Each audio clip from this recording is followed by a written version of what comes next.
Punjabi radio US ਸੁਣ ਰਹੇ ਸਾਰੇ ਸਰੋਤਿਆਂ ਨੂੰ ਬਲਵਿੰਦਰ ਕੌਰ ਵੱਲੋਂ ਪਿਆਰ ਭਰੀ ਸਤਿ ਸ਼੍ਰੀ ਅਕਾਲ। ਪ੍ਰੋਗਰਾਮ ਖਬਰ ਤੇ ਨਜ਼ਰ ਵਿੱਚ ਹੋਣਗੇ ਬਲਤੇਜ ਪੰਨੂ ਜੀ ਦੱਸਣਗੇ ਭਾਰਤ ਪੰਜਾਬ ਦੇ ਵਿੱਚ ਕੀ ਕੁਛ ਉਥਲਾਂ ਪੁਥਲਾਂ ਹੋ ਰਹੀਆਂ।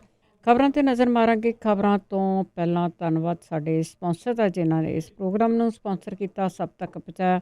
ਖਾਲਸਾ ਇੰਸ਼ੋਰੈਂਸ ਏਜੰਸੀ ਸੈਰੋਂ ਜੇ 4082785200 ਸਟੂਡੀਓ ਦਾ ਫੋਨ ਨੰਬਰ ਹੈ। ਕਾਲ ਕਰਕੇ ਹਰ ਇੱਕ ਤਰ੍ਹਾਂ ਦੀ ਇੰਸ਼ੋਰੈਂਸ ਕਰਦੇ ਨੇ, ਇੰਸ਼ੋਰੈਂਸ ਕਰਵਾ ਸਕਦੇ ਹੋ।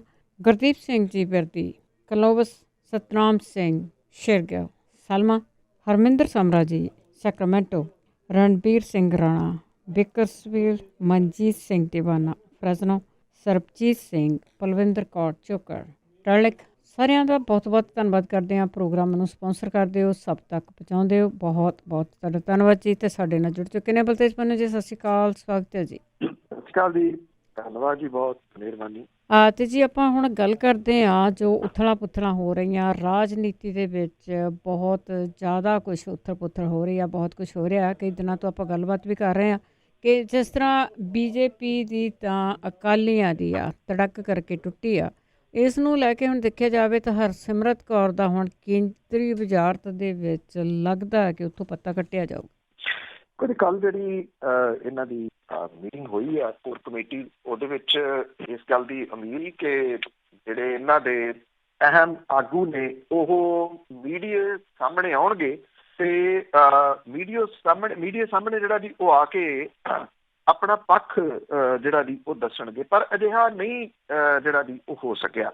ਕੋਈ ਅਹਿਮ ਆਗੂ ਜਿਹੜਾ ਦੀ ਉਹ ਨਹੀਂ ਬੋਲਿਆ, ਨਾ ਇਹਨਾਂ ਦਾ ਕੋਈ ਟਵੀਟ ਜਿਹੜਾ ਦੀ ਉਹ ਆ ਰਿਹਾ। ਇਹ ਗੱਲ ਆਖੀ ਗਈ ਆ ਕਿ ਭਵਿੱਖ ਦੀ ਰਣਨੀਤੀ ਦੇ ਉੱਤੇ ਵਿਚਾਰਾਂ ਜਿਹੜੀਆਂ ਉਹ ਕੀਤੀਆਂ ਗਈਆਂ। ਔਰ ਤੁਸੀਂ ਇਹ ਕਹਿ ਲਓ ਕਿ ਇੰਨੇ ਅਣਕਿਆਸਾ ਮਾਹੌਲ ਹੈ ਕਿ ਉਹਦੇ ਵਿੱਚ ਜਿਹੜਾ ਅਜਿਹਾ ਆਖਿਆ ਗਿਆ ਕਿ ਦਿੱਲੀ ਚੋਣਾਂ ਦੇ ਵਿੱਚ ਜਿਹੜੇ ਵਰਕਰ ਨੇ ਉਹ ਆਮ ਸਹਿਮਤੀ ਦੇ ਨਾਲ ਫੈਸਲਾ ਜਿਹੜਾ ਜੀ ਉਹ ਲੈਣ, ਭਾਵ ਕਿ ਵਿੱਚ ਵਿਚਾਲੇ ਜਿਹੜਾ ਜੀ ਉਹ ਖੜੇ ਨੇ। ਜੇ ਕੋਈ ਬੋਲ ਰਿਹਾ ਤੇ ਉਹ ਮਨਜਿੰਦਰ ਸਿੰਘ ਸਰਸਾ, ਜਿਨ੍ਹਾਂ ਦੀ ਕਹੀ ਜਾਂ ਨਾ ਕਹੀ ਹੋਈ ਗੱਲ ਦਾ ਬਹੁਤ ਵੱਡਾ ਅਸਰ ਜਿਹੜਾ ਜੀ ਉਹ ਨਹੀਂ ਹੁੰਦਾ। ਔਰ ਸੁਖਬੀਰ ਸਿੰਘ ਬਾਦਲ, ਹਰਸਿਮਰਤ ਕੌਰ ਬਾਦਲ, ਬਿਕਰਮ ਸਿੰਘ ਮਜੀਠੀਆ ਉਹ ਪਤਾ ਨਹੀਂ ਕਿੱਥੇ ਜਿਹੜਾ ਉਹ ਚਲੇ ਗਏ। ਨਾ ਕੋਈ ਟਵੀਟ ਜਿਹੜਾ ਉਹ ਆ ਰਿਹਾ ਤੇ ਨਾ ਜਿਹੜਾ ਜੀ ਇਹਨਾਂ ਦੇ ਵੱਲੋਂ ਕੋਈ ਬਿਆਨਬਾਜ਼ੀ ਜਿਹੜੀ ਹੈ ਜੀ ਉਹ ਕੈਮਰਿਆਂ ਮੂਹਰੇ ਆ ਕੇ ਜਿਹੜੀ ਉਹ ਜਿਹੜਾ ਉਹ ਜਾ ਰਹੀ ਹੈ।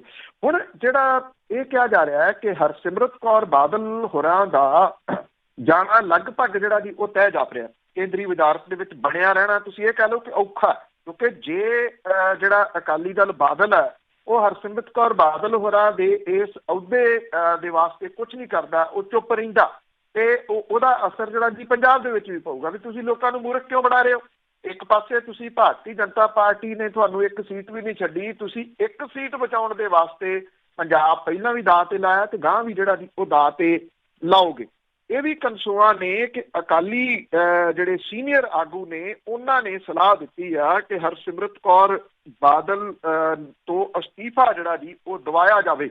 ਔਰ ਇਹ ਕਿਹਾ ਜਾ ਰਿਹਾ ਇਹ ਮੌਕੇ ਦੇ ਮੁਤਾਬਕ ਸਮੇਂ ਦੇ ਅਨੁਸਾਰ ਜਿਹੜਾ ਜੀ ਇਹ ਦਵਾਇਆ ਜਾਊਗਾ ਅਸਤੀਫਾ। ਹਾਂ, ਦੂਜਾ ਪੱਖ ਇਹ ਵੀ ਹੈ, ਅਸਤੀਫਾ ਨਹੀਂ ਦਵਾਇਆ ਜਾਂਦਾ ਤੇ ਦੂਜਾ ਜਿਹੜਾ ਕੁਛ ਚੱਲ ਰਿਹਾ ਉਹ ਇਹ ਆ ਕਿ ਦਿੱਲੀ ਦੀਆਂ ਚੋਣਾਂ ਤੋਂ ਬਾਅਦ ਸ਼ਫਲਿੰਗ ਹੋਊਗੀ ਵਜ਼ਾਰਤ ਦੇ ਵਿੱਚ ਔਰ ਉੱਥੇ ਹਰਸਿਮਰਤ ਕੌਰ ਬਾਦਲ ਹੋਰਾਂ ਨੂੰ ਚੱਲਦਾ ਕੀਤਾ ਜਾ ਸਕਦਾ।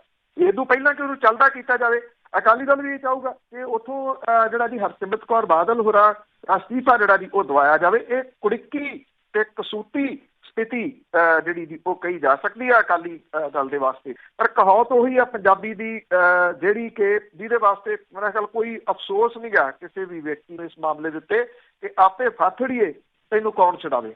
ਜੀ, ਸਿਆਣਪ ਤਾਂ ਇਹੀ ਹੋਊਗੀ ਕਿ ਅਸਤੀਫਾ ਦੇ ਕੇ ਲਾਂਭੇ ਹੁਣ ਸਾਰਾ ਪੰਜਾਬ ਇਹਨਾਂ ਨੇ ਇੱਕ ਸੀਟ ਲਈ ਦਾਅ 'ਤੇ ਲਾ ਕੇ ਰੱਖਿਆ ਬਹੁਤ ਦੇਰ ਤੋਂ। ਅੱਗੇ ਗੱਲ ਕਰਦੇ ਹਾਂ CAA ਦੇ ਵਿਰੋਧ ਆ ਜਿਹੜਾ ਸਾਰਾ ਕਰ ਰਿਹਾ, ਸਾਰਾ ਭਾਰਤ ਹੀ ਕਰ ਰਿਹਾ ਆ, ਪਰ ਜਿਹੜੀਆਂ ਔਰਤਾਂ ਕਰ ਰਹੀਆਂ ਹੈ ਨਾ ਉਹਨਾਂ ਦੇ ਉੱਤੇ ਉੱਤਰ ਪ੍ਰਦੇਸ਼ ਦੀ ਪੁਲਿਸ ਡੰਡੇ ਭਰਾ ਰਹੀ ਹੈ। ਦੇਖੋ, ਗਲੇ ਦੀ ਹੱਡੀ ਤਾਂ ਜਿਹੜਾ ਜੀ ਉਹ ਬਣਿਆ ਹੋਇਆ ਇਹ ਸਾਰਾ ਜਿਹੜਾ ਜੀ ਵਿਰੋਧ, ਤੇ ਖਾਸ ਤੌਰ ਦੇ ਉੱਤੇ ਸ਼ਾਹੀਨ ਬਾਗ ਦਾ ਜਿਹੜਾ ਉਹ ਮੋਰਚਾ ਹੈ ਉਹ ਬੜੀ ਵੱਡੀ ਮੁਸੀਬਤ ਬਣਿਆ ਔਰਤਾਂ ਦੀ। ਜਿੱਥੇ ਉਹ ਦੁਨੀਆ ਭਰ ਦੇ ਵਿੱਚ ਜਿਹੜਾ ਜੀ ਉਹ ਚਰਚਾ ਦਾ ਵਿਸ਼ਾ ਹੈ, ਉੱਥੇ ਮੁਲਕ ਦੇ ਵਿੱਚ ਜਿਹੜੀਆਂ ਔਰਤਾਂ ਨੇ ਉਹਨਾਂ ਨੂੰ ਇੱਕ ਕਿਸਮ ਦੇ ਨਾਲ ਹੌਸਲਾ ਦੇ ਰਿਹਾ ਕਿ ਉਹ ਵੀ ਗਲੀਆਂ ਦੇ ਵਿੱਚ ਨਿਕਲਣ। ਉੱਤਰ ਪ੍ਰਦੇਸ਼ ਦੇ ਵਿੱਚ ਲਗਾਤਾਰ ਔਰਤਾਂ ਦੀ ਵੱਡੀ ਗਿਣਤੀ ਜਿਹੜੀ ਹੈ ਜੀ ਉਹ ਰੋਸ ਮੁਜ਼ਾਹਰਿਆਂ ਦੇ ਵਿੱਚ ਵੱਧ ਰਹੀ ਹੈ ਡੇ ਬਾਈ ਡੇ। ਪਰ ਉੱਤਰ ਪ੍ਰਦੇਸ਼ ਦੀ ਜਿਹੜੀ ਪੁਲਿਸ ਹੈ ਉਹ ਸਰਕਾਰ ਦੇ ਹੱਥਾਂ ਦੇ ਵਿੱਚ, ਸਿਆਸੀ ਲੋਕਾਂ ਦੇ ਹੱਥਾਂ ਦੇ ਵਿੱਚ ਖੇਡ ਕੇ ਆਪਣੇ ਲੋਕਾਂ ਦੇ ਹੱਡ ਕੁੱਟ ਰਹੀ ਹੈ ਲਗਾਤਾਰ। ਜਿਹੜਾ ਜੀ ਸਭ ਤੋਂ ਵੱਧ ਮੌਤਾਂ ਜਿਹੜੀਆਂ ਉਹ ਗੋਲੀ ਦੇ ਨਾਲ ਉਹ ਵੀ ਉੱਤਰ ਪ੍ਰਦੇਸ਼ ਦੇ ਵਿੱਚ ਹੀ ਜਿਹੜਾ ਜੀ ਉਹ ਹੋਈਆਂ ਨੇ। ਇਟਾਵਾ ਡਿਸਟ੍ਰਿਕਟ ਪੈਂਦਾ ਜੀ, ਉੱਥੇ ਜਿਹੜੀਆਂ ਨਾਗਰਿਕਤਾ ਕਾਨੂੰਨ ਦਾ ਵਿਰੋਧ ਕਰ ਰਹੀਆਂ ਔਰਤਾਂ, ਉਹਦੇ ਉੱਤੇ ਡਾਂਗਾਂ ਇੱਕ ਵਾਰੀ ਫੇਰ ਜਿਹੜੀਆਂ ਦੀ ਉਹ ਵਰਾਈਆਂ ਔਰ ਭੀੜੀ ਗਲੀ ਦੇ ਵਿੱਚ ਜਿਹੜੀ ਪੁਲਿਸ ਸੀ ਉਹਨੇ ਪਿੱਛੇ ਭੱਜ ਭੱਜ ਕੇ ਇਹਨਾਂ ਔਰਤਾਂ ਦੇ ਹੱਡ ਕੁੱਟੇ। ਹੈਰਾਨੀ ਵਾਲੀ ਜਿਹੜੀ ਜੀ ਉਹ ਗੱਲ ਹੈ ਕਿ ਉਹ ਪਾਰਟੀ ਜਿਹੜੀ ਔਰਤਾਂ ਦੇ ਬਾਰੇ ਦੇ ਵਿੱਚ ਸਭ ਤੋਂ ਵੱਡੀ ਜਿਹੜੀ ਉਹਨਾਂ ਦੀ ਖੈਰ ਖੁਆਹ ਬਣਦੀ ਆ, ਉਹਨੂੰ ਇਹੀ ਨਹੀਂ ਦਿਸ ਰਿਹਾ ਕਿ ਜਿਹੜੇ ਇਹ ਬੰਦੇ ਪੁਲਿਸ ਵਾਲੇ ਨੇ ਉਹ ਕੀ ਹਾਲ ਜਿਹੜੀ ਜੀ ਕੀ ਦੁਰਗਤ ਇਹਨਾਂ ਔਰਤਾਂ ਦੀ ਕਰ ਰਹੇ ਆ। ਇਹਦੇ ਸੰਬੰਧੀ ਇੱਕ ਜਿਹੜੀ ਜੀ ਉਹ ਵੀਡੀਓ ਵਾਇਰਲ ਹੋ ਗਈ। ਇਸ ਵੀਡੀਓ ਕਲਿੱਪ ਦੇ ਵਿੱਚ ਪਚਰਾਹਾ ਖੇਤਰ ਦੇ ਵਿੱਚ ਭੀੜੀ ਗਲੀ ਦੇ ਵਿੱਚ ਪੁਲਿਸ ਵਾਲੇ ਜਿਹੜੇ ਆ ਜੀ ਉਹ ਔਰਤਾਂ ਦਾ ਪਿੱਛਾ ਕਰ ਰਹੇ ਆ, ਉਹਨਾਂ ਨੂੰ ਡਾਂਗਾ ਜਿਹੜੀਆਂ ਦੀ ਉਹ ਮਾਰ ਰਹੇ ਆ, ਔਰਤਾਂ ਦੀਆਂ ਚੀਕਾਂ ਸੁਣਾਈ ਦੇ ਰਹੀਆਂ ਨੇ। ਪੁਲਿਸ ਨੂੰ ਹਮਲੇ ਦਾ ਕਾਰਨ ਪੁੱਛਦੀਆਂ ਨੇ ਔਰਤਾਂ, ਪੁਲਿਸ ਕੁਝ ਕਾਰਨ ਨਹੀਂ ਜਿਹੜਾ ਜੀ ਉਹ ਦੱਸਦੀ, ਬਲਕਿ ਡਾਂਗਾ ਜਿਹੜੀਆਂ ਇਹਦੇ ਉੱਤੇ ਚਲਾ ਰਹੀ ਆ। ਪੁਲਿਸ ਦੇ ਵੱਲੋਂ ਇਸ ਖੇਤਰ ਦੇ ਵਿੱਚ ਇਕੱਠੇ ਹੋਏ ਜਿਹੜੇ ਪੁਰਸ਼ ਨੇ ਉਹਨਾਂ ਦੇ ਉੱਤੇ ਵੀ ਲਾਠੀਚਾਰਜ ਕੀਤਾ ਗਿਆ। ਇੱਕ ਹੋਰ ਵੀਡੀਓ ਜਿਹੜੀ ਆ ਜੀ ਉਹ ਵਾਇਰਲ ਹੋਈ ਆ ਜਿਹਦੇ ਵਿੱਚ ਜਿਹੜੇ ਪੁਲਿਸ ਵਾਲੇ ਆ ਉਹ ਸੜਕ ਦੇ ਕੰਢੇ ਖਾਣ ਪੀਣ ਵਾਲੀਆਂ ਜਿਹੜੀਆਂ ਦੁਕਾਨਾਂ ਨੇ ਉਹਨਾਂ ਦੇ ਵਿੱਚ ਦਾਖਲ ਹੋ ਕੇ ਉਹਨਾਂ ਦੀ ਕੁੱਟਮਾਰ ਕਰ ਰਹੇ ਆ, ਕਿਉਂਕਿ ਉੱਥੇ ਮੁਜ਼ਾਹਰਾ ਹੋ ਰਿਹਾ। ਇਹ ਉਹਨਾਂ ਨੂੰ ਕੁੱਟ ਰਹੇ ਆ ਕਿ ਤੁਸੀਂ ਇੱਥੇ ਰੇਹੜੀਆਂ ਲੈ ਕੇ ਕਿਉਂ ਆਏ ਹੋ, ਕਿ ਇੱਥੇ ਖਾ ਪੀ ਕੇ ਫੇਰ ਜਿਹੜਾ ਜੀ ਉਸ ਮੁਜ਼ਾਹਰੇ ਦੇ ਵਿੱਚ ਉਹ ਲੋਕ ਸ਼ਾਮਲ ਹੋ ਜਾਂਦੇ ਆ। ਜਿਹੜੀਆਂ ਰੇਹੜੀਆਂ ਖੜੀਆਂ ਰੇਹੜੀਆਂ ਵਾਲਿਆਂ ਨੂੰ ਵੀ ਜਿਹੜਾ ਜੀ ਉਹ ਕੁੱਟ ਰਹੇ ਆ। ਇਹ ਜਿਹੜੇ ਉੱਤਰ ਪ੍ਰਦੇਸ਼ ਪੁਲਿਸ ਦੇ ਜਿਹੜੇ ਮੁਲਾਜ਼ਮ ਨੇ ਉਹ ਗਾਲਾਂ ਵੀ ਕੱਢ ਰਹੇ ਆ ਜੀ। ਪਚਰਾਹਾ ਦੇ ਵਿੱਚ ਸੀਏ ਦੇ ਵਿਰੋਧ ਦੇ ਵਿੱਚ 150 ਦੇ ਕਰੀਬ ਔਰਤਾਂ ਨੇ ਜਿਹੜਾ ਜੀ ਉਹ ਧਰਨਾ ਦਿੱਤਾ ਸੀਗਾ। ਸ਼ਾਮ ਨੂੰ ਇਹ ਗਿਣਤੀ ਜਿਹੜੀ ਉਹ 500 ਤੋਂ ਵੀ ਜਿਹੜਾ ਉਹ ਟੱਪ ਗਈ ਤੇ ਉਸ ਤੋਂ ਬਾਅਦ ਪੁਲਿਸ ਨੇ ਇਹਨਾਂ ਔਰਤਾਂ ਨੂੰ ਉੱਥੋਂ ਖਡਾਉਣ ਦੇ ਵਾਸਤੇ ਵੀ ਕਿਤੇ ਇਹ ਲਖਨਊ ਵਾਲਾ ਹਾਲਾਤ ਨਾ ਬਣ ਜਾਣ। ਲਖਨਊ ਦੇ ਵਿੱਚ ਜਿਵੇਂ ਹਜ਼ਾਰਾਂ ਦੀ ਗਿਣਤੀ ਦੇ ਵਿੱਚ ਔਰਤਾਂ ਜਿਹੜੀਆਂ ਜੀ ਉਹ ਇਕੱਠੀਆਂ ਹੋ ਗਈਆਂ, ਇੱਥੇ ਇਕੱਠੀਆਂ ਨਹੀਂ ਹੋਣ ਦੇਣਾ ਚਾਹੁੰਦੀ ਉੱਤਰ ਪ੍ਰਦੇਸ਼ ਦੀ ਪੁਲਿਸ, ਜਿਹਨੇ ਕਿ ਇਹ ਲਾਠੀ ਚਾਰਜ ਜਿਹੜਾ ਜੀ ਉਹ ਕੀਤਾ। ਵੇਖਣਾ ਇਹੀ ਆ ਕਿ ਜਿਹੜੀਆਂ ਇਹ ਭਾਜਪਾ ਦੇ ਰਾਜ ਵਾਲੀਆਂ ਸਰਕਾਰਾਂ ਨੇ ਉਹ ਲੋਕਾਂ ਦਾ ਸਿਦਕ ਕਿੰਨਾ ਕੁ ਜਿਹੜਾ ਜੀ ਉਹ ਪਰਖਦੀਆਂ ਨੇ, ਔਰ ਲੋਕ ਜਿਹੜੇ ਨੇ ਚਾਹੇ ਉਹ ਸ਼ਾਹੀਨ ਬਾਗ ਹੈ, ਚਾਹੇ ਲਖਨਊ ਹੈ, ਤੇ ਚਾਹੇ ਇਹ ਜਿਹੜਾ ਏਰੀਆ ਪਚਰਾਹਾ, ਇੱਥੇ ਸ਼ਾਂਤਮਈ ਤਰੀਕੇ ਦੇ ਨਾਲ ਅੰਦੋਲਨ ਜਿਹੜਾ ਜੀ ਉਹ ਕਰ ਰਹੇ ਆ। ਕੋਈ ਡਾਂਗਾ ਸੋਟੇ ਲੈ ਕੇ ਨਹੀਂ ਆਏ, ਉਹ ਸ਼ਾਂਤਮਈ ਤਰੀਕੇ ਨਾਲ ਅੰਦੋਲਨ ਜਿਹੜਾ ਜੀ ਉਹ ਕਰ ਰਹੇ ਆ, ਪਰ ਉਹਨਾਂ ਨੂੰ ਅੰਦੋਲਨ ਕੀਤਾ ਨਹੀਂ ਜਿਹੜਾ ਜੀ ਉਹ ਜਾਣ ਜਾ ਰਿਹਾ। ਜ਼ਬਰ ਦੇ ਨਾਲ ਜਿਹੜਾ ਜੀ ਲੋਕਾਂ ਨੂੰ ਚੁੱਪ ਕਰਾਉਣ ਦੇ ਅਸਫਲ ਯਤਨ ਹੋ ਰਹੇ ਆ। ਬਿਲਕੁਲ ਜੀ, ਜਿੱਥੇ ਇਹਨਾਂ ਦਾ ਬੱਸ ਚੱਲਦਾ ਅਖੀਰਲੇ ਦਮ ਤੱਕ ਟਰਾਈ ਤੇ ਕਰ ਰਹੇ ਪਰ ਲੋਕ ਬੈਠ ਨਹੀਂ ਰਹੇ। ਤਾਂ ਅੱਗੇ ਡੈਮੋਕ੍ਰੇਸੀ ਦੀ ਜੇ ਗੱਲ ਕਰੀਏ, ਭਾਰਤ ਆਪਣੇ ਆਪ ਨੂੰ ਬਹੁਤ ਮਹਾਨ ਸਮਝਦਾ ਹੈ ਕਿ ਅਸੀਂ ਨੰਬਰ 1 ਡੈਮੋਕ੍ਰੇਸੀ ਹਾਂ, ਪਰ ਦੇਖ ਲਓ ਜਿਸ ਤਰ੍ਹਾਂ ਇਹ ਆਰਥਿਕ ਮੰਦਵਾੜੇ ਦੇ ਵਿੱਚ ਲੰਘ ਰਿਹਾ ਤਾਂ ਹੁਣ ਡੈਮੋਕ੍ਰੇਸੀ ਦੇ ਮਾਮਲੇ 'ਚ ਵੀ 10ਵੇਂ ਨੰਬਰ ਤੇ ਜਾ ਡਿੱਗਿਆ।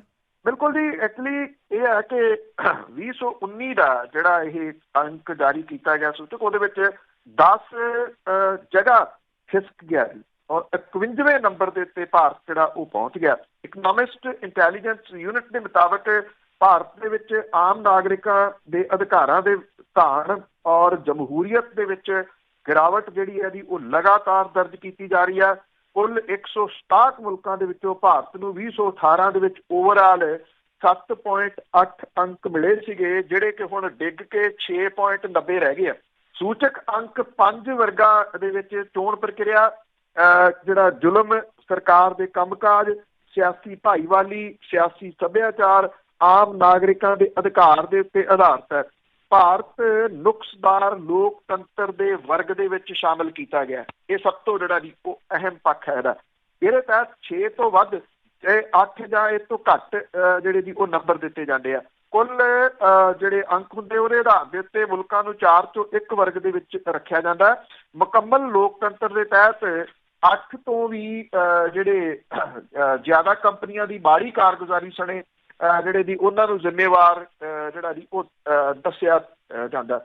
ਇੰਡੀਆ ਰੇਟਿੰਗ ਤੇ ਰਿਸਰਚ ਦੇ ਜਿਹੜੇ ਪ੍ਰਮੁੱਖ ਨੇ ਜੀ ਉਹ ਇਹ ਕਹਿੰਦੇ ਨੇ ਕਿ ਇਹ ਜੋਖਮ ਭਵਿੱਖ ਦੇ ਵਿੱਚ ਸਥਿਰ ਰਹਿਣਗੇ। ਪਰ ਇਹਦੇ ਬਾਵਜੂਦ ਜਿਹੜਾ ਵਿੱਤੀ ਸਾਲ ਦੇ ਵਿੱਚ ਕੁਝ ਸੁਧਾਰ ਦੀ ਉਮੀਦ ਆ। ਹੁਣ ਹੋਊਗਾ ਕੀ, ਕਿਉਂਕਿ ਜਿਹੜੇ ਬਾਕੀ ਮੁਲਕ ਨੇ ਉਹਨਾਂ ਦੇ ਜੇ ਅੰਕੜੇ ਦੇਖੇ ਜਾਣ ਤਾਂ ਪਾਕਿਸਤਾਨ 4.25 ਅੰਕਾਂ ਦੇ ਨਾਲ 108ਵੇਂ ਨੰਬਰ ਦੇ ਉੱਤੇ, ਸ੍ਰੀਲੰਕਾ 6.27 ਅੰਕਾਂ ਦੇ ਨਾਲ 69ਵੇਂ ਨੰਬਰ ਦੇ ਉੱਤੇ, ਬੰਗਲਾਦੇਸ਼ 5.88 ਅੰਕਾਂ ਦੇ ਨਾਲ 80ਵੇਂ ਨੰਬਰ ਦੇ ਉੱਤੇ ਜਿਹੜਾ ਦੀ ਉਹ ਹੈ।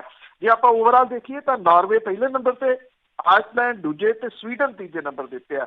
ਪਹਿਲੇ 10 ਦੇ ਵਿੱਚ ਜਿਨ੍ਹਾਂ ਨੂੰ ਜਗ੍ਹਾ ਮਿਲੀ ਆ ਉਹਦੇ 'ਚ New Zealand 4, Finland 5, Ireland 6, Denmark 7, Canada 8, Australia 9, Switzerland 10 ਜਿਹੜਾ ਦੀ ਉਹ ਸ਼ਾਮਲ ਨੇ। ਦੱਖਣੀ ਕੋਰੀਆ ਇਸ ਰੈਂਕਿੰਗ ਦੇ ਵਿੱਚ ਫਾਡੀ ਹੈ 167ਵੀਂ ਜਗ੍ਹਾ ਦੇ ਉੱਤੇ। ਹੁਣ ਭਗਤ ਇਹ ਕਹਿਣਗੇ ਕਿ ਦੇਖੋ ਜੀ ਪਾਕਿਸਤਾਨ ਦੇ ਨਾਲੋਂ ਸਾਡੇ ਹਾਲਾਤ ਜਿਹੜੇ ਉਹ ਚੰਗੇ ਆ, ਕਿਉਂਕਿ ਜਦੋਂ ਕੰਪੇਅਰ ਕੀਤਾ ਜਾਂਦਾ ਉਹ ਇਹਨਾਂ 10 ਦੇ ਨਾਲ ਕੰਪੇਅਰ ਨਹੀਂ ਕੀਤਾ ਜਾਊਗਾ, ਬਲਕਿ ਜਿਹੜੇ ਅਖੀਰ ਦੇ ਵਿੱਚ ਹੈ ਉਹਨਾਂ ਦੇ ਨਾਲ ਜਿਹੜਾ ਵੀ ਉਹ ਕੰਪੇਅਰ ਕੀਤਾ ਜਾਊਗਾ। ਔਰ ਇਹ ਕਹਿਣਗੇ ਸਾਡੇ ਹਾਲਾਤ ਪਾਕਿਸਤਾਨ ਨਾਲੋਂ ਤਾਂ ਚੰਗੇ ਹੈ। ਬਿਲਕੁਲ ਜੀ, ਉਹਨਾਂ ਦੇ ਨਾਲ ਹੀ ਮਾਪੀ ਜਾਂਦੇ। ਅੱਗੇ ਗੱਲ ਕਰਦੇ ਹਾਂ ਸੈਂਟਰਲ ਸਟੇਟ ਲਾਇਬ੍ਰੇਰੀ ਦੀ, ਉਸ ਦੀ ਹੋਂਦ ਹੁਣ ਦਾ ਤੇ ਐਕਚੁਅਲੀ ਜੀ ਇਹ ਪੰਜਾਬ ਦੀ ਸੂਬਾ ਪੱਧਰੀ ਇੱਕੋ ਇੱਕ Musafir memorial central state library Patiala ਆ। ਇਹਦੀ ਜਿਹੜੀ ਚੀਫ ਲਾਇਬ੍ਰੇਰੀਅਨ ਦੀ ਕੁਰਸੀ ਪਿਛਲੇ 3 ਹਫ਼ਤਿਆਂ ਤੋਂ ਵੱਧ ਸਮੇਂ ਤੋਂ ਖਾਲੀ ਪਈ ਆ। ਇਸ ਲਾਇਬ੍ਰੇਰੀ ਦੇ ਵਿੱਚ ਸੀਨੀਅਰਿਟੀ ਦੇ ਹਿਸਾਬ ਅੱਗੇ ਹੋਰ ਕੋਈ ਲਾਇਬ੍ਰੇਰੀਅਨ ਨਾ ਹੋਣ ਕਰਕੇ ਇਹਦਾ ਕੰਮਕਾਜ ਜਿਹੜਾ ਜੀ ਉਹ ਅੱਧ ਵਾਟੇ ਲਮਕਿਆ ਹੋਇਆ। ਇੰਨੀ ਦਿਨੀ ਇਸ ਲਾਇਬ੍ਰੇਰੀ ਦੀ ਵਾਗਡੋਰ ਜਿਹੜੀ ਆ ਉਹ ਜੂਨੀਅਰ ਸਟਾਫ ਦੇ ਹੱਥਾਂ ਦੇ ਵਿੱਚ ਹੈ। ਲਾਇਬ੍ਰੇਰੀ ਦੇ ਜਿਹੜੇ ਨਵੇਂ ਪਾਠਕ ਨੇ ਉਹਨਾਂ ਦੀ ਰਜਿਸਟ੍ਰੇਸ਼ਨ ਠੱਪ ਪਈ ਆ। ਮੁੱਖ ਮੰਤਰੀ ਦੇ ਸ਼ਹਿਰ ਦੇ ਵਿੱਚ ਇਸ ਲਾਇਬ੍ਰੇਰੀ ਦੀ ਜਿਹੜੀ ਦੀ ਇਹਨੂੰ ਹਾਲਾਤ ਨੂੰ ਸੁਧਾਰਨ ਦੇ ਵਾਸਤੇ ਕੈਪਟਨ ਅਮਰਿੰਦਰ ਸਿੰਘ ਦੀ ਸਰਕਾਰ ਨੇ ਪਹਿਲੇ ਵਿਧਾਨ ਸਭਾ ਬਜਟ ਦੇ ਦੌਰਾਨ 5 ਕਰੋੜ ਰੁਪਏ ਖਰਚਣ ਦਾ ਐਲਾਨ ਕੀਤਾ ਸੀਗਾ। ਸਰਕਾਰ ਦਾ ਅੱਧਾ ਕਾਰਜਕਾਲ ਪੂਰਾ ਹੋਣ ਤੋਂ ਬਾਅਦ ਵੀ ਇਹ 5 ਕਰੋੜ ਰੁਪਈਆ ਕਿਤੇ ਨਹੀਂ ਆਇਆ। ਕਿਤਾਬਾਂ ਸੰਬੰਧੀ ਜਿਹੜੇ ਚਿੰਤਕ ਨੇ ਉਹਨਾਂ ਦਾ ਇਹ ਕਹਿਣਾ ਕਿ ਜੇ ਇਸ ਲਾਇਬ੍ਰੇਰੀ ਨੂੰ ਲੋੜੀਂਦੇ ਜਾਂ ਫੰਡ ਜਿਹੜੇ ਵਾਅਦੇ ਮੁਤਾਬਕ ਨਹੀਂ ਦਿੱਤੇ ਜਾ ਰਹੇ ਤਾਂ ਘੱਟੋ ਘੱਟ ਸਮੇਂ ਸਿਰ ਚੀਫ ਲਾਇਬ੍ਰੇਰੀਅਨ ਦੀ ਜਿਹੜੀ ਉਹ ਨਿਯੁਕਤੀ ਹੀ ਕਰ ਦਿੱਤੀ ਜਾਵੇ। ਸੈਂਟਰਲ ਸਟੇਟ ਲਾਇਬ੍ਰੇਰੀ ਜਿਹੜੀ ਕਿ ਟੈਪਸੂ ਵੇਲੇ ਤੋਂ ਕਾਰਜਸ਼ੀਲ ਹੈ, ਇਹ ਅੱਜ ਕੱਲ੍ਹ ਆਪਣੇ ਮੁਖੀ ਤੋਂ ਜਿਹੜੀ ਦੀ ਉਹ ਖਾਲੀ ਪਈ ਆ। ਇਸ ਤੋਂ ਪਹਿਲਾਂ ਚੀਫ ਲਾਇਬ੍ਰੇਰੀਅਨ ਕੁਲਵੀਰ ਕੌਰ ਜਿਹੜੇ ਪਿਛਲੇ ਸਾਲ 31 ਦਸੰਬਰ ਨੂੰ ਰਿਟਾਇਰ ਹੋ ਗਏ ਸੀ, ਉਸ ਤੋਂ ਬਾਅਦ ਅਜੇ ਤੱਕ ਸਰਕਾਰ ਨੇ ਇਸ ਲਾਇਬ੍ਰੇਰੀ ਦੀ ਕੋਈ ਸਾਰ ਨਹੀਂ ਲਈ। ਇਸ ਲਾਇਬ੍ਰੇਰੀ ਦੇ ਵਿੱਚ 8 ਲਾਇਬ੍ਰੇਰੀਅਨਾਂ ਦੀਆਂ ਅਸਾਮੀਆਂ ਦੇ ਵਿੱਚੋਂ ਸਿਰਫ ਚੀਫ ਲਾਇਬ੍ਰੇਰੀਅਨ ਤਾਇਨਾਤ ਰਹੇ ਆ, ਬਾਕੀ 7 ਅਹੁਦੇ ਖਾਲੀ ਚੱਲ ਰਹੇ ਆ। ਹੁਣ ਚੀਫ ਲਾਇਬ੍ਰੇਰੀਅਨ ਦੀ ਕੁਰਸੀ ਖਾਲੀ ਹੋਣ ਤੋਂ ਬਾਅਦ ਇਸ ਲਾਇਬ੍ਰੇਰੀ ਦਾ ਵਕਾਰ ਜਿਹੜਾ ਉਹ ਤੇ ਵਜੂਦ ਉਹ ਵੀ ਦਾਅ ਦੇ ਉੱਤੇ ਜਿਹੜਾ ਦੀ ਉਹ ਲੱਗ ਗਿਆ। 3 ਹਫ਼ਤਿਆਂ ਤੋਂ ਵੱਧ ਸਮੇਂ ਤੋਂ ਲਾਇਬ੍ਰੇਰੀ ਦੇ ਵਿੱਚ ਪ੍ਰਬੰਧਕੀ ਕੰਮ ਜਿਹੜੇ ਜੀ ਉਹ ਠੱਪ ਪਏ ਆ। ਚੀਫ ਲਾਇਬ੍ਰੇਰੀਅਨ ਨਾ ਹੋਣ ਕਰਕੇ ਪਾਠਕਾਂ ਦੇ ਜਿਹੜੇ ਨਵੇਂ ਕਾਰਡ ਬਣਾਉਣ ਦਾ ਕੰਮ ਵੀ ਠੱਪ ਪਿਆ। ਇਹਦੇ ਵਿੱਚ ਲਾਇਬ੍ਰੇਰੀ ਦੇ ਵਿੱਚ 1.5 ਲੱਖ ਤੋਂ ਵੱਧ ਪੁਸਤਕਾਂ ਨੇ ਜੀ। ਉਹ ਹਾਲਾਤ ਇਹ ਆ ਕਿ ਅਜੇ ਤੱਕ ਇਹਦੀ ਵਾਗਡੋਰ ਸਰਕਾਰ ਨੇ ਕਿਸੇ ਹੋਰ ਕਰਮਚਾਰੀ ਜਾਂ ਅਧਿਕਾਰੀ ਨੂੰ ਜਿਹੜਾ ਦੀ ਉਹ ਨਹੀਂ ਦਿੱਤੀ। ਜਿਹੜਾ ਹੇਠਲਾ ਸਟਾਫ ਹੈ ਉਹ ਆਉਂਦਾ, ਬੂਹੇ ਬਾਰੀਆਂ ਖੋਲ੍ਹਦਾ ਤੇ ਸ਼ਾਮ ਨੂੰ ਬੰਦ ਕਰਕੇ ਜਿਹੜਾ ਦੀ ਉਹ ਚਲੇ ਜਾਂਦਾ। ਸੰਸਥਾ ਦਾ ਸੁਪਰਡੈਂਟ ਪਿਛਲੇ ਲੰਮੇ ਸਮੇਂ ਤੋਂ ਬਿਮਾਰ ਹੋਣ ਕਰਕੇ ਜਿਹੜਾ ਦੀ ਉਹ ਛੁੱਟੀ ਦੇ ਵਿੱਚ ਹੈ। ਇਹ ਹਾਲਾਤ ਮੇਰੀ ਸਾਡੇ ਪੰਜਾਬ ਦੇ ਜਿੱਥੇ ਕਿ ਕਿਤਾਬਾਂ ਇਹ ਲਾਇਬ੍ਰੇਰੀ ਜਿਹੜੀ ਹੈ ਸਾਰੇ ਲੋਕ ਜਾਣਦੇ ਨੇ, ਇਹ ਜਿਹੜੀਆਂ ਜ਼ਿਲ੍ਹਾ ਅਦਾਲਤਾਂ ਨੇ ਉਹਦੇ ਬਿਲਕੁਲ ਸਾਹਮਣੇ ਇੱਕ ਪੁਰਾਤਨ ਬਿਲਡਿੰਗ ਦੇ ਵਿੱਚ ਸਥਿਤ ਹੈ ਔਰ ਇਹਨੂੰ ਰੈਫਰੈਂਸ ਲਾਇਬ੍ਰੇਰੀ ਵਜੋਂ ਵੀ ਜਿਹੜਾ ਜੀ ਉਹ ਜਾਣਿਆ ਜਾਂਦਾ। ਬਹੁਤ ਸਾਰੇ ਲੋਕ ਜਿਹੜੇ ਜੀ ਉਹ ਰੈਫਰੈਂਸ ਦੇ ਵਾਸਤੇ ਇੱਥੇ ਕਿਤਾਬਾਂ ਲਾਉਂਦੇ। ਕਿਤਾਬਾਂ ਦਾ ਕੀ ਹਾਲ ਹੈ ਜੀ, ਉਹ ਜੇ ਕੋਈ ਦੇਖੇ ਤਾਂ ਉਹੀ ਜਿਹੜਾ ਜੀ ਉਹ ਦੱਸ ਸਕਦਾ ਹੈ ਕਿ ਆਹ ਹਾਲਾਤ ਜਿਹੜੇ ਜੀ ਕਿਤਾਬਾਂ ਦੇ ਬਣਾ ਦਿੱਤੇ ਗਏ ਨੇ। ਇੱਥੇ ਜਿਹੜਾ ਪਟਿਆਲੇ ਦੇ ਵਿੱਚ ਜਿਹੜੀ ਇੱਕ ਬਿਲਡਿੰਗ ਜਿਹੜੀ ਭਾਸ਼ਾ ਵਿਭਾਗ ਵਾਲੀ ਹੈ ਉਹ ਪਹਿਲਾਂ ਹੀ ਜਿਹੜੀ ਉਹ ਖੂਹ ਖਾਤੇ ਪਾਉਣ ਦੀ ਤਿਆਰੀ ਹੋਈ ਹੈ ਤੇ ਹੁਣ ਇਹ ਜਿਹੜੀ ਅਹਿਮ ਇੱਕ ਲਾਇਬ੍ਰੇਰੀ ਹੈ ਜੀ ਉਹਦਾ ਵੀ ਰੱਬ ਹੀ ਰੱਖਾ ਜੀ। ਤੇ ਅੱਗੇ ਗੱਲ ਕਰਦੇ ਹਾਂ ਜੀ ਕੈਪਟਨ ਦੀ। ਇੰਨਾ ਕੁਛ ਇਹਨਾਂ ਦੇ ਉੱਤੇ ਹੋ ਰਿਹਾ, ਇਹਨਾਂ ਦੀ ਪਾਰਟੀ ਦੇ ਅੰਦਰ ਹੋ ਰਿਹਾ, ਪੰਜਾਬ ਦੇ ਵਿੱਚ ਕੱਖ ਨਹੀਂ ਹੋ ਰਿਹਾ, ਲੋਕ ਤਰ੍ਹਾਂ ਕਰ ਰਹੇ ਆ, ਪਰ ਇਹ ਆਪਣੇ ਸੁਖਬੀਰ ਬਾਦਲ ਤੇ ਮਿਹਣਕ ਹੀ ਹੋ ਰਹੇ ਆ। ਹੁਣ ਕੈਪਟਨ ਨੇ ਸੁਖਬੀਰ ਨੂੰ ਚਿੱਠੀ ਰਾਹੀਂ ਹਿਟਲਰ ਦੱਸਿਆ। ਦੇਖੋ ਕੈਪਟਨ ਅਮਰਿੰਦਰ ਸਿੰਘ ਹੋਰਾਂ ਦੀ ਵਨ ਔਰ ਦੀ ਅਦਰ ਵੇ ਕੋਸ਼ਿਸ਼ ਜਿਹੜੀ ਹੈ ਜੀ ਇਹ ਰਹਿੰਦੀ ਆ ਕਿ ਤਾਂ ਵਿਰੋਧੀ ਧਿਰ ਜਿਹੜੀ ਜੀ ਉਹ ਅਕਾਲੀ ਦਲ ਨੂੰ ਸਮਝਿਆ ਜਾਵੇ ਤਾਂ ਉੱਤੇ ਉਹਨੂੰ ਪ੍ਰੋਜੈਕਟ ਜਿਹੜਾ ਜੀ ਉਹ ਰੱਖਿਆ ਜਾਵੇ ਕਿ ਉਹ ਵਿਰੋਧੀ ਧਿਰ ਹੈ। ਇਹ ਜੇ ਤੁਸੀਂ ਉਹਨਾਂ ਦੇ ਬਿਆਨ ਤੇ ਜੋ ਕੁਛ ਵੀ ਦੇਖੋਗੇ ਉਹਦੇ ਵਿੱਚ ਜਿਹੜਾ ਉਹ ਵੇਖਣ ਵਾਲਾ ਜਿਹੜਾ ਜੀ ਹੈ ਕਿ ਉਹ ਜਦੋਂ ਵੀ ਬੋਲਦੇ ਆ ਤਾਂ ਉਹ ਇਹ ਸਾਬਤ ਕਰਨਾ ਚਾਹੁੰਦੇ ਆ ਕਿ ਵਿਰੋਧੀ ਧਿਰ ਦੇ ਨੇਤਾ ਜਿਹੜੇ ਜੀ ਉਹ ਸੁਖਬੀਰ ਸਿੰਘ ਬਾਦਲ ਨੇ, ਤਾਂ ਕਿ ਉਹ ਸਿਆਸਤ ਦੇ ਵਿੱਚ ਕਿਤੇ ਨਾ ਕਿਤੇ ਉਹਨਾਂ ਦਾ ਨਾਮ ਜਿਹੜਾ ਜੀ ਉਹ ਚੱਲਦਾ ਰਹੇ। ਸੁਖਬੀਰ ਸਿੰਘ ਬਾਦਲ ਹੋਰਾਂ ਨੇ ਪਿਛਲੇ ਦਿਨੀ ਇਹ ਗੱਲ ਆਖੀ ਸੀ ਜਦੋਂ ਵਿਧਾਨ ਸਭਾ ਦੇ ਵਿੱਚ ਜਿਹੜਾ ਜੀ ਉਹ ਪਾਸ ਕੀਤਾ CAA ਦੇ ਵਿਰੋਧ ਦੇ ਵਿੱਚ ਮਤਾ। ਸੁਖਬੀਰ ਸਿੰਘ ਬਾਦਲ ਹੋਰਾਂ ਨੇ ਇਹ ਗੱਲ ਕਹੀ ਕਿ ਸਿੱਖਾਂ ਦਾ ਫਿਕਰ ਨਹੀਂ ਆ ਕੈਪਟਨ ਅਮਰਿੰਦਰ ਸਿੰਘ ਨੂੰ, ਔਰ ਉਹਨਾਂ ਨੇ ਜਿਹੜਾ ਜੀ ਕੈਪਟਨ ਅਮਰਿੰਦਰ ਸਿੰਘ ਉਹਨਾਂ ਨੇ ਤਾਂ ਕਰਕੇ ਇਹ ਮਤਾ ਪਾਸ ਕੀਤਾ ਤੇ ਉਹ ਮਤੇ ਦੇ ਜਿਹੜਾ ਦੀ ਵਿਰੋਧ ਦੇ ਵਿੱਚ ਇਸ ਕਰਕੇ ਨੇ ਕਿ ਇੱਥੇ ਜਿਹੜਾ ਦੀ ਉਹ ਨਾ ਕੋਈ ਜਿਹੜਾ ਆਵੇ ਇੱਥੇ ਜਿਹੜੇ ਰਿਫਿਊਜੀ ਆਏ ਹੋਏ ਨੇ। ਹੁਣ ਇਸ ਮਾਮਲੇ ਦੇ ਉੱਤੇ ਇਸ ਗੱਲ ਨੂੰ ਅੱਗੇ ਵਧਾਇਆ ਜੀ ਕੈਪਟਨ ਅਮਰਿੰਦਰ ਸਿੰਘ ਹੋਰਾਂ ਨੇ। ਉਹਨਾਂ ਨੇ ਇੱਕ ਜਿਹੜੀ ਚਿੱਠੀ ਲਿਖੀ ਆ, ਚਿੱਠੀ ਲਿਖਦਿਆਂ ਉਹਨਾਂ ਨੇ ਜਿਹੜਾ ਸੁਖਬੀਰ ਬਾਦਲ ਨੇ ਉਹਨੂੰ ਸਿੱਖ ਵਿਰੋਧੀ ਦੱਸਿਆ। ਇਹਦੇ ਉੱਤੇ ਸਵਾਲ ਕਰਦਿਆਂ ਇਹ ਗੱਲ ਕਹੀ ਆ ਕਿ ਅਕਾਲੀ ਦਲ ਦੇ ਪ੍ਰਧਾਨ ਨੂੰ ਹਿਸਟਰੀ ਦੇ ਬਾਰੇ ਸਮਝ ਬਿਠਾਉਣ ਦੇ ਵਾਸਤੇ ਐਡੋਲਫ ਹਿਟਲਰ ਦੀ ਸਵੈ ਜੀਵਨੀ ਮਾਈਨ ਕਾਂਫ ਦੀ ਕਾਪੀ ਜਿਹੜੀ ਉਹ ਭੇਜੀ ਹੈ ਕਿ ਉਹ ਹਿਟਲਰ ਦੀ ਆਟੋਬਾਇਓਗ੍ਰਾਫੀ ਜਿਹੜੀ ਦੀ ਉਹ ਪੜ੍ਹਨ। ਉਹਨਾਂ ਸੁਖਬੀਰ ਬਾਦਲ ਨੂੰ ਇਹ ਕਿਤਾਬ ਪੜ੍ਹਨ ਦੀ ਨਸੀਹਤ ਦਿੱਤੀ ਆ ਤਾਂ ਕਿ ਉਹ ਕੇਂਦਰ ਸਰਕਾਰ ਜਿਹਦੇ ਵਿੱਚ ਅਕਾਲੀ ਭਾਈਵਾਲ ਹੈ ਉਹਦੇ ਵੱਲੋਂ ਪਾਸ ਕੀਤੇ ਗਏ ਗੈਰ ਸੰਵਿਧਾਨਕ ਕਾਨੂੰਨ ਦੇ ਖਤਰਨਾਕ ਸਿੱਟਿਆਂ ਦੇ ਬਾਰੇ ਸਮਝ ਸਕਣ। ਮੁੱਖ ਮੰਤਰੀ ਨੇ ਭਾਰਤ ਦੇ ਵਿੱਚ ਹਿਟਲਰ ਦੇ ਏਜੰਡੇ ਨੂੰ ਲਾਗੂ ਕਰਨ ਲਈ ਕੇਂਦਰ ਦੀਆਂ ਤਾਜ਼ਾ ਕੋਸ਼ਿਸ਼ਾਂ ਦੇ ਸੰਦਰਭ ਦੇ ਵਿੱਚ ਇਹ ਹੋਰ ਵੀ ਮਹੱਤਵਪੂਰਨ ਹੈ ਕਿ ਅਕਾਲੀ ਆਗੂ CAA ਬਾਰੇ ਆਪਣਾ ਬੇਤੁਕਾ ਪ੍ਰਤੀਕਰਮ ਦੇਣ ਤੋਂ ਪਹਿਲਾਂ ਜਰਮਨੀ ਦੇ ਸਾਬਕਾ ਚਾਂਸਲਰ ਦੀ ਆਟੋਬਾਇਓਗ੍ਰਾਫੀ ਜਿਹੜਾ ਜੀ ਉਹ ਪੜ੍ਹਨ। ਔਰ ਮੁੱਖ ਮੰਤਰੀ ਨੇ ਸੁਖਬੀਰ ਨੂੰ ਇਹ ਵੀ ਕਿਹਾ ਕਿ ਉਹ ਇਹ ਕਿਤਾਬ ਪੜ੍ਹਨ ਤੇ ਉਸ ਤੋਂ ਬਾਅਦ ਫੈਸਲਾ ਕਰਨ ਕਿ ਮੁਲਕ ਪਹਿਲਾਂ ਜਾਂ ਸਿਆਸੀ ਸਰੋਕਾਰ। ਜਿਹੜੀ ਚਿੱਠੀ ਆ ਉਹਦੇ ਵਿੱਚ ਇੱਕ ਦੋਵਾਂ ਸਦਨਾਂ ਲੋਕ ਸਭਾ ਤੇ ਰਾਜ ਸਭਾ ਤੇ ਮੁੜ ਕੇ ਵਿਧਾਨ ਸਭਾ ਦੇ ਵਿੱਚ ਜਿਹੜਾ ਜੀ CAA ਦਾ ਵਿਰੋਧ ਕਰਨਾ ਔਰ ਬਾਹਰ ਜਾ ਕੇ ਲੋਕਾਂ ਨੂੰ ਇਹ ਕਹਿਣਾ ਕਿ ਅਸੀਂ ਤਾਂ ਇੱਕ ਭਾਈਚਾਰੇ ਦੇ ਜਿਹੜਾ ਜੀ ਉਹ ਹੱਕ ਦੇ ਵਿੱਚ ਹੈ। ਉਹ ਇਹ ਕਿਹਾ ਕਿ ਇਹ ਜਿਹੜੀ ਹੈ ਜੀ ਉਹ ਸਿਆਸੀ ਲੀਡਰ ਦੇ ਅਣਜਾਣ ਪੁਣੇ ਨੂੰ ਜਿਹੜਾ ਜੀ ਉਹ ਦਰਸਾਉਂਦਾ ਹੈ। ਕਿਤਾਬ ਤਾਂ ਭੇਜ ਦਿੱਤੀ। ਸਵਾਲ ਇਹ ਹੈ ਕਿ ਜਦੋਂ ਕਿਤਾਬਾਂ ਪੜ੍ਹਨ ਦਾ ਸਮਾਂ ਸੀ ਜਿਨ੍ਹਾਂ ਨੇ ਉਦੋਂ ਨਹੀਂ ਪੜ੍ਹੀਆਂ, ਇੰਨੀ ਉਮਰ ਲਗਾ ਕੇ ਹੁਣ ਉਹਨਾਂ ਨੇ ਕਿਤਾਬਾਂ ਕੀ ਪੜ੍ਹਨੀਆਂ। ਅਤੇ ਜੀ ਅਗਲੀ ਗੱਲ ਕਰਦੇ ਹਾਂ ਫਾਂਸੀ ਦੇ ਨਿਯਮਾਂ ਨੂੰ ਬਦਲਣ ਦੀ ਖਾਤਰ ਕੇਂਦਰ ਸਰਕਾਰ ਉਹਦੇ ਐਕਚੁਅਲੀ ਮਾਮਲਾ ਤਾਂ ਜਿਹੜਾ ਜੀ ਇਹ ਜੁੜਿਆ ਹੋਇਆ ਹੈਗਾ ਨਿਰਭਇਆ ਜਿਹੜਾ ਗੈਂਗਰੇਪ ਤੇ ਉਹਦੇ ਕਤਲ ਦੇ ਦੋਸ਼ੀਆਂ ਦੇ ਵੱਲੋਂ ਜਿਸ ਤਰੀਕੇ ਦੇ ਨਾਲ ਸਿਸਟਮ ਦਾ ਮਿਸਯੂਜ਼ ਜਿਹੜਾ ਜੀ ਉਹ ਕੀਤਾ ਜਾ ਰਿਹਾ, ਕਿਉਂਕਿ ਹੇਠਲੀਆਂ ਇਹ ਗੱਲ ਕਹੀ ਆ ਕਿ ਸਿਸਟਮ ਨੂੰ ਕੈਂਸਰ ਹੋ ਗਿਆ। ਇਹ ਆਪਾਂ ਕਈ ਵਾਰੀ ਜਿਹੜਾ ਜੀ ਉਹ ਗੱਲ ਸਾਂਝੀ ਕੀਤੀ ਹੈ। ਜਿਹੜੇ ਇਸ ਮਾਮਲੇ ਦੇ ਵਿੱਚ ਸਜ਼ਾ ਯਾਫਤਾ ਨੇ ਫਾਂਸੀ ਦੇ ਜਿਹਨਾਂ ਨੂੰ ਹੁਕਮ ਹੋਏ ਹੋਏ ਆ, ਉਹ ਕੋਈ ਨਾ ਕੋਈ ਜਿਹੜਾ ਜੀ ਉਹ ਚੋਰ ਮੋਰੀ ਲੱਭ ਕੇ ਇਹਨੂੰ ਅੱਗੇ ਪਾਉਣ ਦੇ ਯਤਨਾਂ ਦੇ ਵਿੱਚ ਨੇ। ਹੁਣ ਕੇਂਦਰ ਦੀ ਸਰਕਾਰ ਜਿਹੜੀ ਹੈ ਜੀ ਉਹ ਸੁਪਰੀਮ ਕੋਰਟ ਤੋਂ ਉਹਨੇ ਮੰਗ ਕੀਤੀ ਆ ਕਿ ਜੇ ਕਿਸੇ ਨੂੰ ਮੌਤ ਦੀ ਸਜ਼ਾ ਹੋਈ ਆ ਇਸ ਮਾਮਲੇ ਦੇ ਵਿੱਚ ਜਿਹੜੀ ਕਿਊਰੇਟਿਵ ਪਟੀਸ਼ਨ ਹੈ ਜਾਂ ਜਿਹੜੀ ਵੀ ਰਹਿਮ ਦੀ ਅਪੀਲ ਆ ਉਹਦੇ ਵਾਸਤੇ ਸਮਾਂ ਇੱਕ ਜਿਹੜਾ ਜੀ ਉਹ ਨਿਸ਼ਚਿਤ ਕੀਤਾ ਜਾਵੇ। ਨਾਲ ਹੀ ਡੈਥ ਵਾਰੰਟ ਜਾਰੀ ਹੋਣ ਤੋਂ ਬਾਅਦ ਦੋਸ਼ੀਆਂ ਨੂੰ ਫਾਹੇ ਲਾਉਣ ਦੇ ਵਾਸਤੇ 7 ਦਿਨ ਦਾ ਸਮਾਂ ਜਿਹੜਾ ਜੀ ਉਹ ਨਿਯਤ ਕੀਤਾ ਜਾਵੇ।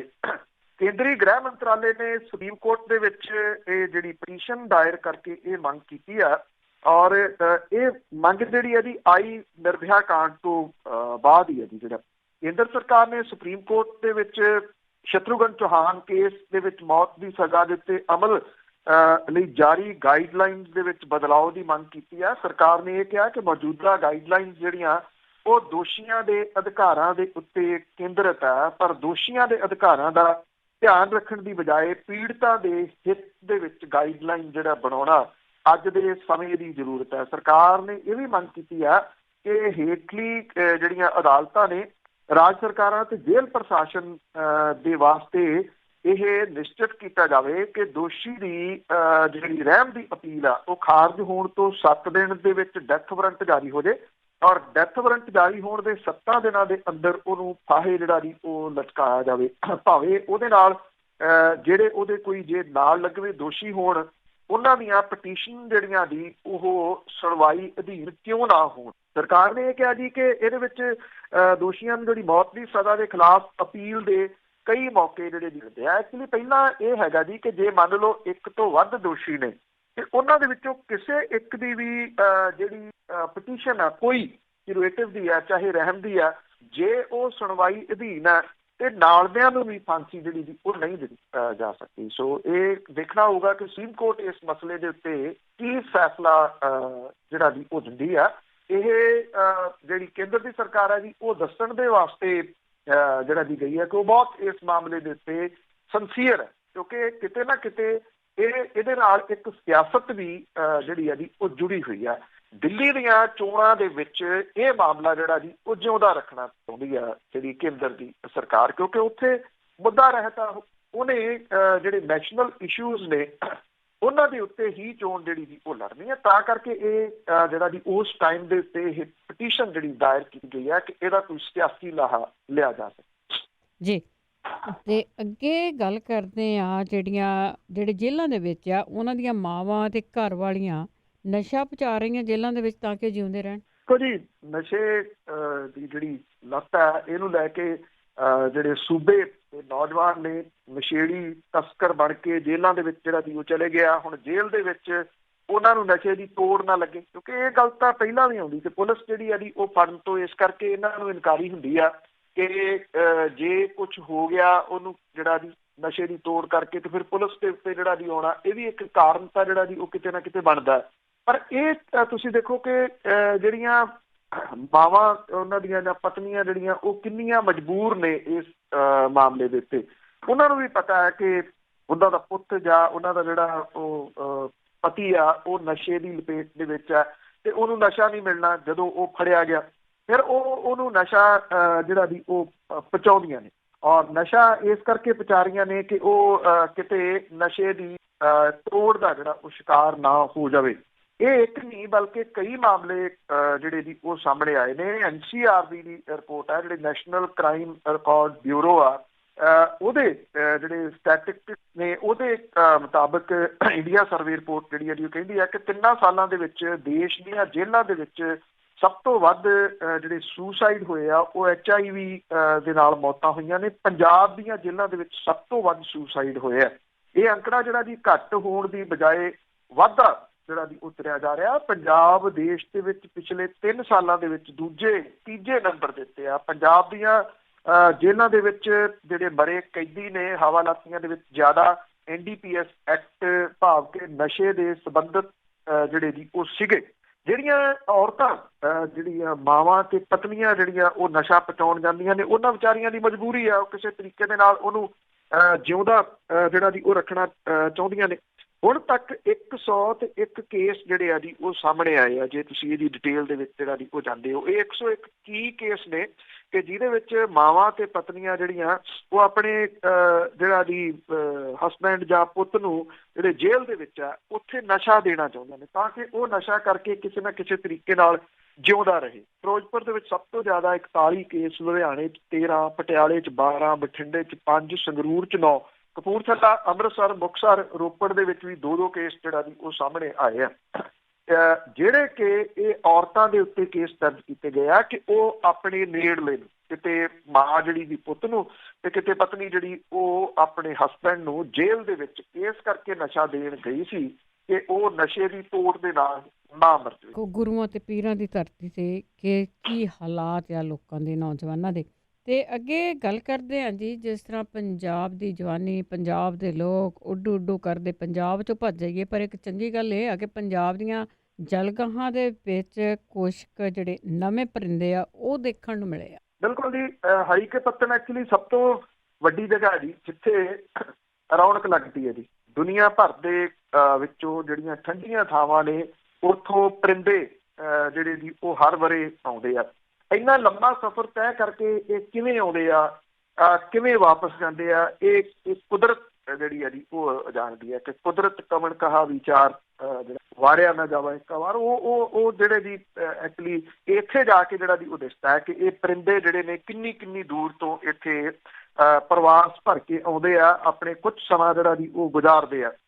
ਇਸ ਵਾਰੀ ਇਹ ਹੋਇਆ ਕਿ ਪ੍ਰਵਾਸੀ ਪੰਛੀਆਂ ਦੀ ਗਿਣਤੀ ਤਾਂ ਕੁਝ ਘੱਟ ਹੋਈ ਹੈ, ਪਰ ਕੁਝ ਨਵੀਆਂ ਪ੍ਰਜਾਤੀਆਂ ਜਿਹੜੀਆਂ ਉਹ ਇੱਥੇ ਆਈਆਂ ਨੇ, ਜਿਹਦੇ ਵਿੱਚ ਖਾਸ ਤੌਰ ਦੇ ਉੱਤੇ ਕਾਮਨ ਮਰਗੈਂਜ਼ਰ ਨਾਂ ਦਾ ਇੱਕ ਪੰਛੀ ਆ ਜਿਹੜਾ ਪਹਿਲੀ ਵਾਰੀ ਵੇਖਿਆ ਗਿਆ। ਇਹ ਹਰੀਕੇ ਦੇ ਵਿੱਚ ਦੇਖਿਆ ਗਿਆ ਜੀ।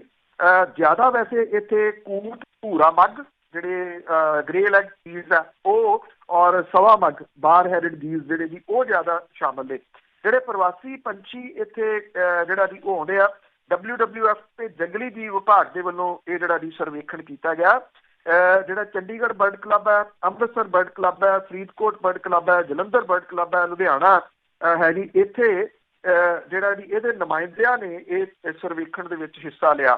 ਇਸ ਵਾਰ ਪ੍ਰਵਾਸੀ ਪੰਛੀਆਂ ਦੀ ਗਿਣਤੀ ਕੋਈ 91,000 ਤੋਂ ਵੱਧ ਦੇਖੀ ਗਈ ਹੈ ਔਰ ਲਗਭਗ 94 ਕਿਸਮਾਂ ਦੇ ਪੰਛੀ ਜਿਹੜੇ ਜੀ ਉਹ ਆਏ ਆ। ਇਹਦੇ ਵਿੱਚ ਗ੍ਰੇ ਲੈਗਸ ਤੇ ਬਾਰ ਹੈਡਡ ਗੀਜ਼ ਦੀ ਵੱਧ ਹੈ। ਪਿਛਲੇ ਸਾਲ ਪ੍ਰਵਾਸੀ ਪੰਛੀਆਂ ਦੀ ਗਿਣਤੀ 1,23,000 ਤੋਂ ਟੱਪੀ। ਜਿਹੜਾ ਜੀ ਇਹ ਕਿਹਾ ਗਿਆ ਕਿ 18 ਤੇ 19 ਜਨਵਰੀ ਨੂੰ 2 ਦਿਨ ਇਹ ਸਰਵੇਖਣ ਕੀਤਾ ਗਿਆ ਸੀਗਾ। ਇਹਦੇ ਵਿੱਚ ਕੁਝ ਨਵੀਆਂ ਪ੍ਰਜਾਤੀਆਂ ਜਿਹੜੀਆਂ ਜੀ ਕਾਮਨ ਬਰਗੈਂਜ਼ਰ ਜਿਹੜੀ ਉਹ ਦੇਖੀ ਗਈ ਆ। ਇਹ ਪੰਛੀ ਯੂਰਪ ਦਾ ਰਹਿਣ ਵਾਲਾ, ਪਹਿਲੀ ਵਾਰੀ ਹਰੀਕੇ ਦੇ ਵਿੱਚ ਜਿਹੜਾ ਜੀ ਉਹ ਇਹ ਦੇਖਿਆ ਗਿਆ। ਇੱਥੇ ਜਿਹੜਾ ਜੀ ਇਸ ਵਾਰੀ ਵਧੇਰੇ ਕੂਟ ਦੀ ਗਿਣਤੀ ਜਿਹੜੀ 48,000 ਤੋਂ ਵੱਧ ਸੀ। ਜਿਹੜਾ ਗ੍ਰੇ ਗੀਜ਼ ਹੈ ਉਹ 17,000 ਦੇ ਕਰੀਬ। ਬਾਰ ਹੈਡਡ ਗੀਜ਼ ਜਿਹੜੀ ਉਹ 6,000 ਤੋਂ ਵੱਧ ਇਹ ਗਿਣਤੀ ਆ। ਇਹ ਪ੍ਰਵਾਸੀ ਪੰਛੀ ਜਿਹੜਾ ਨਵੰਬਰ ਮਹੀਨੇ ਦੇ ਵਿੱਚ ਇੱਥੇ ਆਉਣੇ ਸ਼ੁਰੂ ਹੁੰਦੇ ਆ, ਦਸੰਬਰ ਦੇ ਅੱਧ ਤੱਕ ਇਹਨਾਂ ਦੀ ਗਿਣਤੀ ਵਾਹਵਾ ਉਹ ਹੋ ਜਾਂਦੀ ਆ। ਪਿਛਲੇ 10 ਸਾਲਾਂ ਦੇ ਵਿੱਚ ਹਰ ਵਾਰੇ ਪ੍ਰਵਾਸੀ ਪੰਛੀਆਂ ਦੀ ਗਿਣਤੀ ਜਿਹੜੀ ਉਹ 90,000 ਦੇ ਲਗਭਗ ਰਹੀ ਆ, ਪਰ ਸਿਰਫ 2 ਵਾਰੀ ਇਹ ਗਿਣਤੀ ਜਿਹੜੀ ਆ ਉਹ 1 ਲੱਖ ਤੋਂ ਟੱਪੀ ਆ। ਇਸ ਵਾਰੀ ਸਿਰਫ ਹਰੀਕੇ ਜਲਗਾਹ ਦੇ ਵਿੱਚ ਨਹੀਂ, ਸਗੋਂ ਕੇਸ਼ਵਪੁਰ ਸ਼ੰਭ ਤੇ ਨੰਗਲ ਦੇ ਵਿੱਚ ਵੀ ਜਿਹੜੇ ਪ੍ਰਵਾਸੀ ਪੰਛੀਆਂ ਦੀ ਆਮਦ ਘਟੀ ਆ। ਕੇਸ਼ਵਪੁਰ ਸ਼ੰਭ ਦੇ ਵਿੱਚ ਇਸ ਵਾਰੀ ਪ੍ਰਵਾਸੀ ਪੰਛੀ ਜਿਹੜੇ ਉਹਨਾਂ ਦੀ ਗਿਣਤੀ 20,000 ਹੈ, ਜਦੋਂ ਕਿ ਪਿਛਲੇ ਸਾਲ ਇਹ 23,000 ਤੋਂ ਵੀ ਜਿਹੜਾ ਦੀ ਉਹ ਟੱਪੀ ਸੀਗੀ। ਪ੍ਰਵਾਸੀ ਪੰਛੀ ਜਿਹੜੀ ਦੀ ਉਹ ਇਹਨਾਂ ਦੀ ਆਮਦ ਕਿਉਂ ਘਟੀ ਆ, ਇਹਦਾ ਕੋਈ ਜਵਾਬ ਅਜੇ ਜਿਹੜਾ ਜੀ ਇਹਨਾਂ ਨੂੰ ਜਿਹੜੇ ਇਹ ਮਾਹਰ ਨੇ ਉਹਨਾਂ ਦੇ ਕੋਲੇ ਨਹੀਂ ਗਾ ਕਿ ਇਹ ਗਿਣਤੀ ਕਿਉਂ ਘਟੀ ਆ। ਪਰ ਇੰਨਾ ਜ਼ਰੂਰ ਹੈ ਜੀ ਉਹ ਹੈ ਕਿ ਇਹਦੇ ਉੱਤੇ ਕੁਛ ਨਾ ਕੁਛ ਸਰਵੇਖਣ ਜਿਹੜੇ ਹੋਣੇ ਜ਼ਰੂਰ ਚਾਹੀਦੇ ਆ, ਤਾਂ ਕਿ ਪਤਾ ਲਾਇਆ ਜਾ ਸਕੇ ਕਿ ਕੀ ਕਾਰਨ ਹੈ ਕਿ ਪ੍ਰਵਾਸੀ ਪੰਛੀ ਜਿਹੜੇ ਆ ਉਹ ਇਸ ਜਗ੍ਹਾ ਦੇ ਉੱਤੇ ਪਿਛਲੇ ਸਾਲਾਂ ਤੋਂ ਆਉਣੋਂ ਘਟੇ ਆ। ਪਰ ਉਹ ਤਸੱਲੀ ਇਸ ਗੱਲ ਦੀ ਜਿਹੜਾ ਜੀ ਉਹ ਜ਼ਰੂਰ ਕਰ ਰਹੇ ਆ ਕਿ ਕੁਝ ਨਵੇਂ ਪ੍ਰਵਾਸੀ ਪੰਛੀ ਜਿਹੜਾ ਜੀ ਉਹ ਉਹਨਾਂ ਦੀ ਇਸ ਵਾਰੀ ਆਮਦ ਹੋਈ ਜੀ। ਬਹੁਤ ਬਹੁਤ ਧੰਨਵਾਦ ਬਲਤੇਜ ਪੰਨੂ ਜੀ। ਮਿਹਰਬਾਨੀ ਜੀ, ਤੁਹਾਨੂੰ ਸਤਿ ਸ਼੍ਰੀ ਅਕਾਲ। ਸਤਿ ਸ਼੍ਰੀ ਅਕਾਲ ਜੀ। ਤੇ ਸਰੋਤੇ ਸਨ ਬਲਤੇਜ ਪੰਨੂ ਜੋ ਸਾਡੇ ਨਾਲ ਜੁੜਦੇ ਨੇ ਕਰ ਇਸੇ ਦੇ ਨਾਲ ਦਾ ਬੋਲ ਬਲਵਿੰਦਰ ਕੌਰ ਵੱਲੋਂ ਵੀ ਆਪ ਸਭ ਨੂੰ ਪਿਆਰ ਭਰੀ ਸਤਿ ਸ਼੍ਰੀ ਅਕਾਲ।